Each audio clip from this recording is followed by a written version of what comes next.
Hello po, magandang umaga, magandang gabi, no? Kung nasang panig man tayo ng mundo, ayan, gawa po tayo ng ating reading for today. Salamat po pala sa lahat ng mga nanonood, ayan, sa lahat ng nagsasubscribe, sa mga dati na nating subscribers, sa mga nagbabalik, ayan, maraming salamat po sa inyong lahat, ha. Ayan, at sana po ha, kahit pa paano, nakakakuha kayo ng kasagutan sa ating mga reading, ano. Salamat din po pala sa lahat ng mga nag-order. Ayan. At may papadala ko na lahat ng order ninyo bukas po ha. Okay. Medyo wala kasi yung JNT kanina. No? O sabi, begin now. Take your first step. O magsimula na raw po ha. Kung meron man kayo na pagtapusan, na relasyon, pangyayari sa buhay ninyo. Or maaaring nag-resign kayo sa trabaho. Or kung ano man po yun natapos. Ano. Pwede naman daw po magsimula na ulit. Di ba? Nga naman, bagong simula, ano. And then, meron tayong rainbow blessings. Blessings are showering your life. Oh, claim natin tong lahat ha. So, may mga parating na blessings. Ayan. Kung ano man po ang mga paparating na blessings na yan, tanggapin natin ha. Ayan, ingatan. Ayan, gamitin, ano. Well, yung mga blessings na yan kasi makakatulong daw po yan na sa atin. Ano? Oh, di ba? So, i-claim natin ang mga blessings na ito, ha? Ayan. Okay po. Sa lahat po ng gusto pala magpa-reading, ha? Pwede na po kayo magpa-schedule Thursday or Friday. Pili lang po kayo, ha? Kung Thursday or Friday, anytime naman po yan. Umaga, tanghali, gabi. Ayan. So, kung kailan nyo po gusto mapusuan, sabihin nyo lang sa akin para maisulat ko na at hindi ko makalimutan. Ayan. And may mga nagpa-schedule na ng Thursday ng umaga. Salamat po sa inyo ha. Mostly mga nasa abroad yun eh. Kaya umaga sila. And then, joy and delight. Open your heart to joy. O, buksan naman daw po ang ating mga puso. Baka naman puro kalungkutan na ang laman yan ha. O, di ba? I-open naman daw po natin para sa iba naman. O, sa kasiyahan. And hindi lang naman nakikita ang kasiyahan sa pag-ibig lang. Marami pa po ha. O, di ba? Pwedeng sa pamilya, pwedeng sa ibang tao, kaibigan. O, di ba? Tapos sabi rito, the answers are within. O, yung mga naghahanap ng mga kasagutan, ayan. Ang kasagutan daw po sa inyong hinahanap ay nandoon din lamang, ano? So, kung ano man yun, yung mga katanungan ninyo sa pag-iisip ninyo, na gusto nyong malaman, nandiyan lang din po ang kasagutan daw po ha. So, kailangan lang natin silang i-analyze, ayan. Kailangan nating pakaisipin kung ano man yun ha. O, diba? Ganda ha. Okay, dito tayo sa situational. So, ano kaya ang situation? Oh, meron tayong 5 of Cups. Agang panimula. Malungkot. Ano kaya?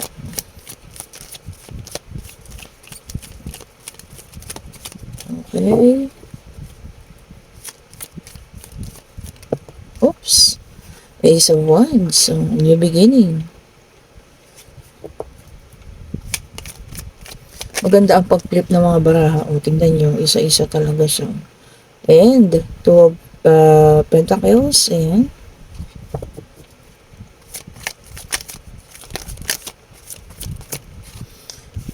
And dun po sa mga nagtatanong ha tungkol sa pa-postal, yung padala sa abroad, ayan, hindi ko po maibibigay sa inyo yung eksakto pong amount or eksaktong babayaran that unless na ipapadala na po talaga sa post office kasi po pagdating po sa post office dito sa amin titimbangin po yan, yun po yung babayaran, yung timbang, yung layo po ng pagpapadalahan, ayan, and ini-inspection pa po yan, so binubuksan pa po ulit yung parcel, tinitignan kung ano po yung mga laman, so yun po yung binabayaran. So wag po kayo magagalit sa akin kapag sinabi ko na nakapagpadala na po ako dyan kasi minsan nata-typo error ko din yung ano no, yung chat ko. Ayan. Kasi ganun po yung pagpapadala po sa abroad galing sa Pilipinas po ha. Yung eksaktong amount po na yun ay malalaman ko lamang kung ipapadala ko na yung parcel. Sa totoo lang po kasi kailangan nila pong timbangin. Ayan. Titignan din yung mga laman at saka yung layo po ng pupuntahan. Meron po sila mga estimated na kung magkano. Yun yung ibinibigay ko ganyan. Pero hindi pa po yun yung eksaktong price. Ayan. So, doon sa mga nagtatanong, sa mga nagtanong sa akin, ano yung from Japan, ayan, medyo nagalit yata si ma'am. Kasi gusto niya yung specific na sagot, hindi ko maibigay. So, pasensya na po, ha. And then, meron tayong two of swords. Ayan. Ayan. So, meron tayong two of swords. May decision making. Okay. And then, meron din po tayo ditong the chariot. Oh. So, ayun po ha, huwag kayong magagalit po sa akin kasi talagang hindi ko maibibigay yung eksaktong babayaran ninyo that unless nandoon na po ako. Alam po yan lahat ng mga nagkapagpadala na po ha. Nag-request na nagpadala sa abroad. And then, meron tayong King of Wands. Ayan. Kapag ka po nandun na ako sa post office, chat ko na po sa kanila kung magkano po yung eksaktong amount and pinapadala po nila agad yun sa GCash. Ganun po yung style ng pagpapadala ha. Hindi po ako nanghihingi ng specific amount, 5,000, hindi po. Ni-screenshot ko pa yung resibo mismo kung magkano po yung babayaran ninyo. Ganun po yun. Okay? Ayun po. Kasi ano lang tayo pag ano lang, honest lang tayo po, ano. Gusto ko lang makita ninyo na talaga ito yung mismong binayaran po, ha. Ayan. And then meron tayong the lovers. Ayan. Kaya huwag po kayo magalit sa akin, ha. Kasi baka yung iba sa inyo na nagpapashipping ng mga ganyan, hinihingi sa inyo mga 5,000, 8,000, 7,000, ganyan. Ako po gusto ko kasi maging totoo lang. Ayun po, ha. Okay po. And then, sa mga items naman natin, sa mga merchandise, ang dami po nagsasabi na mas mura, no, kaysa sa iba. Kasi po, direct po ako mismo sa temple, ayan. At hindi po tayo papagsamantalang tao, ano po. Sabi ko nga, kumita lang ng kaunti, ayan. Para sa pagkain ng mga aso, okay na po yun. Hindi natin po kailangan kumita ng libo-libo, ganyan. And lahat naman po sila ay pare-parehas ang ginagawa sa temple, kini-cleanse po, dinadasalan ng mga monghe, ganun po ha. Hindi ko alam dun sa mga iba kung saan po nila kinukuha, yung mga nagtitinda ng mga ganitong bracelet, ano. Pero kung mapunta kayo dun sa temple po, marami po dun na mga nagtataro reading na dun din po kumukuha. At hindi naman po yan ganun ka-pricey. Kaya nagtataka ako, meron isang nag-chat sa akin, ano, na meron siyang unang-unang napagtanungan, 50,000 po, 50,000 yung bayad sa isang bracelet. So, nakakagulat.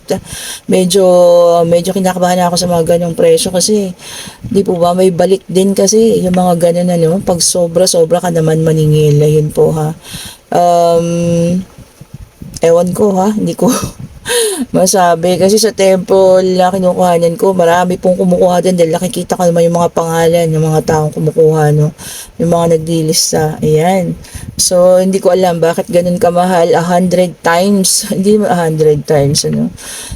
Siguro mga, oo nga, kasi, di ba, magkano lang. Tapos, ibibenta mo lang 50,000. Si Lord na bahala. O, di po ba? Ewan, hindi ko na lang, wala na lang ako sasabihin. Bahala na po kayong mag-isip kung sino man yan sila, ha. And then, dito po, no, meron tayong ditong 5 of Cups. Ayan, meron din tayong Ace of Wands. Meron tayong 2 of Pentacles. And, meron tayo ditong 2 of Swords. Meron tayong the Chariot. Meron tayong King of Wands. Meron tayong the Lovers. And, meron po tayo ditong, 10 of Swords. Ayan. So, dito po, no, meron taong isang malungkot. Ayan. The Lovers. Kasi meron mga pag-iibigan na maaring ito ay nagtapos na. And yung isa dito sa inyo, nagbabagong buhay. Naggagawa na ng balanse sa buhay niya. And, yun, no, nakapag-desisyon na. Ayan. Pero yung isang tao, no, nasasaktan at nahihirapan pa rin. Ayan. Maaring itong sa ating King of Wands kasi siya yung lumabas dito, no. And meron isa naman sa inyo moving forward na, ayan, nakasakay na, no. Kasi itong si ating King of Wands, ayan, hindi niya oo, siya yung humingi na maaaring kayo po ay maghiwalay na, ayan. And maaaring siya din yung humingi ng kalayaan. Siguro maaaring may nakitang iba. Pero sa pagkakataong ito naman, hindi na naman niya makalimutan o yung mga bagay sa inyong dalawa. Nalulungkot pa rin po ha. Siguro may meron kang bagay na ginawa sa kanya o ipinakita sa kanya kung ano man po yan na hindi makalimutan ng taong ito ha. Ano ba yan? Mga bagay na pinaggawa niya sa kanya. Kasi malungkot po ang taong ito. Ayan o. Maaaring nasa isang relasyon na rin siya kasi meron na nga lumabas na The Lovers kasi signifies na rin na merong ibang relasyon or ikaw ito, meron ng ibang relasyon. Kaya lang ang taong iyon po ay hindi pa rin makalimot. Yan, lagi kayo nasa sa isip. Meron siyang iniisip, no? Lagi niya nasa isip yung isang bagay na ginawa mo sa kanya. Kung ano man yan, ha? Natatawa ako kasi iba yung naiisip ko. Sorry po ha, yun di ba? Okay po, hindi naman green. Grabe naman kayo. Hindi po ganun ka-green ha. Hindi kasi baka, 'di ba?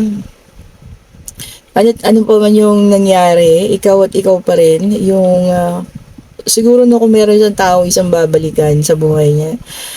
Ngayon, siguro ikaw yung hahanapin niya. Dahil sa bagay na yun na kung ano man yung ginawa mo. Ayan, natatawa talaga ako kasi feeling ko isip niyo green. Okay po, talagang nakukuha kayo mga energy ninyo ha. Green yung isip ninyo. Ayan. Kung, sige, ipagpalagay na natin ganun na nga doon. Di ba? At least hindi kanya makalimutan. Ibig sabihin, magaling ka. Di ba? Di ba? Magaling ka. Masarap ka. Ganun. Ala, ayoko na po. Papunta na sa kung saan. Okay. Hindi. Ibig sabihin po, masarap ka magluto. Ayan. Magaling ka magbahal. Masarap kang kasama. O kung ano man po yan ha. O pasensya na sa mga aso ko. Ayan na naman. Konting kaluskus lang yung mga yan, nag-iingay po yung mga yan. Okay po, ayun, ang ibig kong sabihin, hindi po yung kung ano man ha, pero babaaring dun din naman, ano. Pero yun nga, ikaw yung mahal ng taong ito. Okay, tapos hindi ka makalimutan po. O ayan ha, kung ano man yung bagay na yun. Patay ko, natatawa ako sa inyo kasi alam ko agad iniisip nyo, kala nyo ha. O yan. Pero, di ba kung doon kayo naaalala, malaking impact yun sa kanya, malaking pagmamarka yun. O, di ba kung ano man po yung bagay na ginawa ninyo, iniwan nyo sa kanya, na nakakalungkot sa kanya ngayon, every time na naiisip ka niya. At kung ina nga, kung meron man siyang taong babalikan, ikaw siguro, at ikaw yung lagi niyang iisipin. At ikaw yung lagi niyang pipiliin. Uy, di ba? And then, meron tayo dito, Six of Swords. Ayan. Sabi talaga dito, leaving behind. Maaring ikaw po ito ha, talagang iiwan na yun, yung ganitong tao or ganitong sitwasyon. Siguro talagang ikaw fully healed na, moving forward na. Mas gusto mo na lang sa kalmadong buhay. Di ba? Mas kalmado, mas tahimik. Ayun. So, ikaw naman yung ano na dito. Moving forward. At siya naman yung diba? Nag-iisip sa'yo kasi dahil sa isang bagay, kung ano bagay ang ginawa mo, ha? Diba? And then, meron tayong Six of Wands, which is a fire sign. Yung pala kanina is an air. Ayan, magkakaroon pa ng victory and success, ha? Ikaw ito siguro, or kung sino naman po sa inyo, ha? Victory and success, may progress, ayan, maaaring sa kaperahan, magkakaroon ng promotion, o magagandang bagay yung papunta sa'yo. Siguro ikaw yung naging biktima sa relasyong ito, no? And then, meron tayo ditong Knight of Pentacles, ayan. Sabi dito, yung iba sa inyo ay magkakaroon ng perfectionism. Oo nga, no? Baka mamaya next time na ma-inlove ka naman dahil sa pangyayaring iyon. Ano naman, ang tawag dito, ikaw naman yung maghanap na parang gusto mo perfect na lang lagi. Huwag naman ha. Kasi wala naman po talagang perfectong relasyon. Meron at meron pa rin pagkakamali po. Okay po. Ayan, yung mga pusa ko naman yung nag-ingay. Di ba, palitan po sila. And then meron tayong Ten of Wands. Sabi po rito, kaya lang naka-reverse siya. Ayan, fire, earth. Ano ba yung isa? Air, ayan, and fire.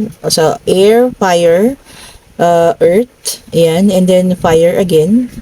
Kulang na lang tayo ulit ng water. Sabi po dito, kasi naka-reverse to. Sabi rito, meron daw isang tao na ano, siya na lang yung magdadala lahat. O, baka yun nga, siya nga yun. Kasi siya yung nalulungkot eh. Ikaw fully healed ka na, moving forward ka na. Kaso siya malungkot. Maaaring may karelasyon siya, no? Pero siguro na ipapagkumpara kayo sa isa't isa. Kasi magaling ka nga. Lahat sa aspeto, no? Hindi naman, sa ganun lang, ibig sabihin po, magaling kang magluto, magaling kang mag-isip ng desisyon, magaling kang dumiskarte, di ba? Oo, di ba? Iyan yung mga tao ano eh. Kung kailan wala na, saka ka ngayon, di ba, nagsisisi ka. Maaari kasi ikaw nakahanap ka na ng panibago mo. And then, meron tayong the temperance, ayan, which is a fire sign. I-balance lang daw po. Everything in moderation, habaan ng pasensya. Kung baka meron yung iba sa inyo dyan, nauubusan ng pasensya ha. Kung kanino, baka sa tao, sa isang bagay, ayan, habaan daw po. And then, meron tayong the hermit na naka-reverse dito. Yung iba sa inyo, magkakaroon ng resignation. Naku, bakit naman ganun? Wag, magdi-December po ha. Baka kaya pang palampasin ang mga bagay-bagay. Wag po muna mag-isip mag-resign. Hintayin muna natin yung 13-month pay. Parang pati ko kasali, diba? Kasi naiinis na po ako. Alam niyo ba nasira na naman ang PC ko sa bahay? Di ba nung nakaraan yung monitor? Kaya ako nagkaroon ng on-site. So ngayon nag-on-site na naman po ako dahil yung PC naman yung nasira. Di ba palit-palitan sila, naiinis na ako. Dahil parang ang mga binibigay sa akin, puro mga mga second hand. Di po ba? Sana bigyan naman nila ako ng mga bago ngayon para hindi mabilis masira. And then meron tayong the strength. Ayan. Yung iba sa inyo po magkakaroon ng courage, tapang, lakas ng loob, ayan. Compassion, ayan. 'Di ba? Focus. Yung iba magpo-focus na lang daw po sa isang bagay, sa isang tao, isang pangyayari na maaari sa trabaho, sa paghahanap buhay, sa financial, sa pagkita ng pera. And then meron tayong 8 of Wands. Surprisingly, wala pa rin tayong water sign. Ito naman naka-reverse ang 8 of Wands. Sabi po rito, yung iba sa inyo magkakaroon ng missed opportunities, mga makakalampas ha, ng mga oportunidad. Naku, sayang naman. Wag po nating palampasin yan. Baka magandang opportunity yun, Sabi nga, opportunity only knocks at once. Diba? So, pag dumating ang mga oportunidad na gano'n, huwag po nating hayaan lumampas. Papasukin po natin yan, ha? Kaya tuloy itong aking mga aso ay nalulungkot sa gabi dahil hindi nila ako kasama. And then 4 of Wands, fire sign.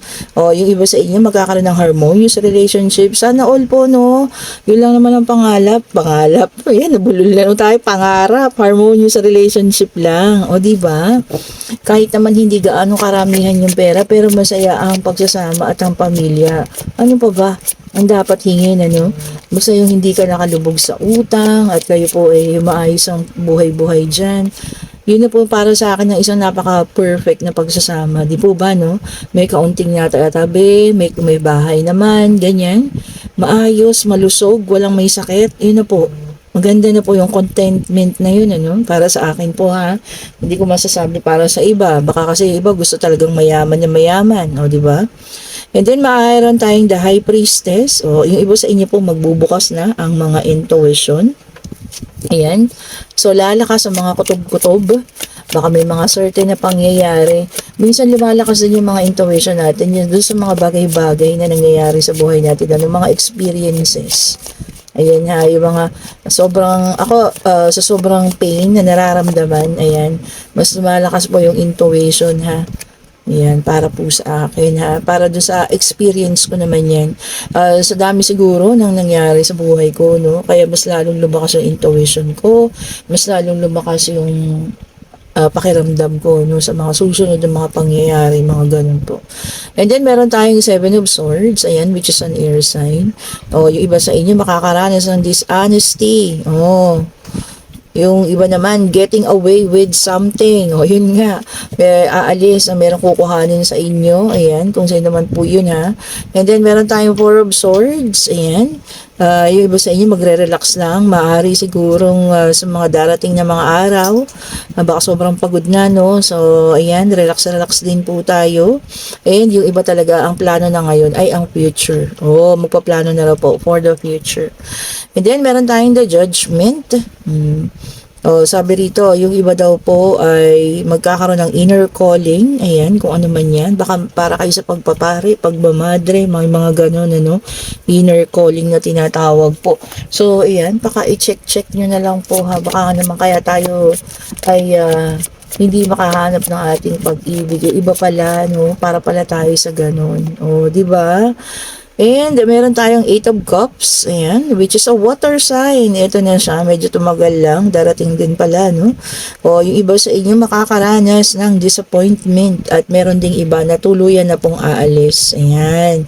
Maaring literal na pag-alis, na pag-abroad, maaari din pong aalis sa isang sitwasyon, sa isang pangyayari, kung nasaan man po kayo ngayong sitwasyon, ha? So, kunin na lang yung para sa inyo, itapon po yung hindi, ayan. And then, meron tayong King of Cups. Ayan. Naka-reverse. Water sign ulit. Sabi dito, yung iba sa inyo, merong maririnig ng mga bad advice. Ano ba yun? So, pag pangit, huwag yun ang kunin po, ha? Yung iba daw magiging secretive. Ayaw magsabi. Secret? Ano pong secret yan? Diba? Hindi kumbaga ano muna, sa sarili lang, hindi mo na ibubunyag kung ano man yung mga nararamdaman. Ayan. Yung isip na lang, sarili lang po muna, no? Diba? Ayaw muna ng ano para sa iba. Ayaw mo na ipaalam sa iba. Secretive. Minsan, mas mabuti pa nga yun sa sarili. Ikip mo muna sa sarili mo po. Di po ba bago mo ipagsabi? Mas okay po yan, ha? Okay. Ano pa kaya itong ating pinaka-last na makukuha natin bago tayo pumunta sa Love Oracle? And meron tayo ditong The World, ayan, which is an earth sign. Ayan, yung iba sa inyo magiging buo ulit. May taong bubuo na. Ayan, para wasakin kayo. Ganun ba yun? Napaka-harsh naman. Kailangan buuin ulit. Tapos, siya rin pala yung dudurog sa'yo. Wag naman ganun. Hindi po. Yun na raw po yung taong bubuo sa inyo. Ayan, parating na. So, i-claim nyo na yan. Dun sa mga tao talaga na nag-aantay, ano. Yung iba naman kasi, hindi na nag-aantay. Let it be na lang. Hayaan na yung universe ang gumawa ng paraan kung kayo po ay magkikita pa or makikilala nyo pa ang taong ito. Diba? So, depende talaga case-to-case basis. Sa iba nag-aantay, yung iba naman hinahayaan na lang. Diba? Kung may darating, sige, dumating ka. Kung wala, okay pa rin. Diba? Siguro yung mga taong ganun contented na, fulfilled na sa kung ano man yung nangyayari. Okay, and then soulmate. Yes, this person is your soulmate. Your connection is sacred. Baka sa may mga bagong kakilala dyan, na feeling ninyo matagal na kayong magkakilala. Ayan, soulmate. Ano ba naman ito? Pagkatapos ng soulmate, twin flame. This person is your mirror soul. This is why this connection feels so sacred to you. Yung iba naman, twin flame. Kaya sacred na daw po yung inyong love life. Sana all, makahanap ng taong yung talagang tunay na magmamahal. Yung hindi ka sasaktan, yung kaya kang intindihin, kaya kang dalhin, di po ba? Kaya kang samahan sa anumang hamon ng buhay. Hindi lang yun sa puro masaya, ha?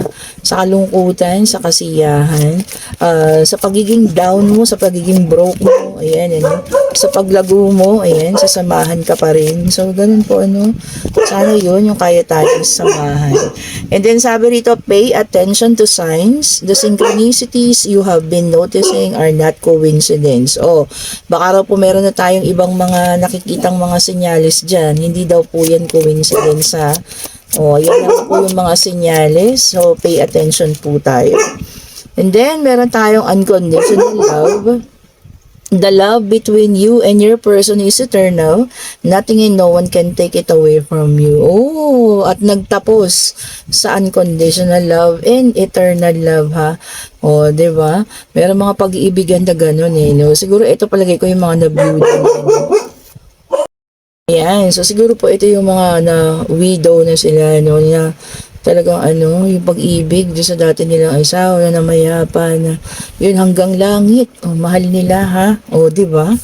So, yun ang mga unconditional love. Meron din unconditional love na hanggang sa pagtanda magkasama pa rin, ha? Kahit na na yung pinagdaanan, dumaan sa hirap, dumaan sa hikahos ng buhay. Diba? Ang sarap ng ganun. Diba? Hanggang sa huli, kayo pa rin. palagi. Oh, di ba?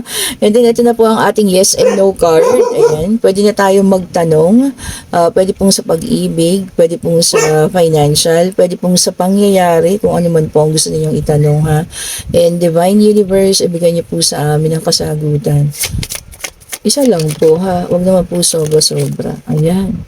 Ayun na po siya at nagmamadali. And yes po ang sagot. Ayan. So, i-claim na natin to. This is success and victory card. Ayan. Meron tayong mga maaaring ipanalo sa buhay. Ayan. Meron din po tayong mga support na makukuha. Ayan. Meron din iba sa inyo, sisikat. Ayan, kung ano man po yan, ha. Maaaring makakagawa kayo ng isang bagay na mabuti na pag-uusapan sa inyong lugar. O, di ba? Kung ano man yan, no? Ikakasikat ninyo or maaaring iba sa inyo magiging celebrity, continue nyo lang daw po yan, ha. And success and victory is coming naman po para sa inyo. Okay, ayan, ha, ang ganda. Yung sa una nating reading, ano, sa ating situational, merong isang taong hindi ka makalimut-limutan. Ayan, dahil sa isang bagay na ginawa mo, or kung ano man po yun na nagpapaalala lagi sa kanya sa'yo. Hindi man, kung ano man yung iniisip ninyo, hindi lang yun, ha. Marai po yan. Maraing mga bagay yan. So, hindi lang yun. Okay po, pero baka part yun. Diba? So, ayan, kung sino pong gustong umorder ng ating mga merchandise, ayan, ang ating Evil Eye Set. Ayan, meron po tayo. Marami po tayong stock today. Ito po yung classic at ito po yung bagong dating. Marami rin po umuorder nitong two-tone natin, ha. Ang ganda rin po kasi. Ang ganda po ng kanyang pagkagawa. And syempre ang ating amethyst, napaka-powerful, 3-in-1 amethyst. Syempre, yan ang ating mga una sa list ng mga daing yung nabibenta, as well as ang rose quartz. Ayan, marami talagang taong gustong umayos na yung love life, sa ngayon. Totoo po na marami ng tao. Sabagay, mas maganda naman maayos ang ating love life, para smooth lang. Wala tayong problema. And then, meron tayo ditong black tourmaline, ayan, with evil eye. So, mga nagtatanong po, turns negative energy into positive. At syempre, ang ating citrine, ito po yung isa. At ito, yung isa, ito suot ko pala. Ayan po, ha, ito yung sa akin na isa. And ayun yung isa doon, umiikot-ikot. Ayun po, ha. Ito po ay citrine mantra. Ayan, para sa kaperahan. Ayan. Para umayos ang ating mga financial. And syempre, for wisdom and clarity, meron tayong tiger eye. Ayan. So, kung gusto nyo pong gustong umorder, mag-chat lang po kayo. Ayan, sa mga link na nilalagay ko sa ating comment section. And syempre, ang ating salt bath, ayan, available pa rin pang cleansing. Para bukas po, huwag nyo kalimutang mag-salt bath, ha. Ayan, Tuesday and Friday, para po yung mga kamalasan ay matanggal-tanggal na sa ating mga buhay, And, kung kaya nyo pa pala, pagka maglilinis din ng bahay, lagyan nyo ng kahit yung table salt lang, yung panglampaso, lagyan nyo po ng isang kutsarang asin. Ayan, huwag po asukal, baka lang gamin yung bahay.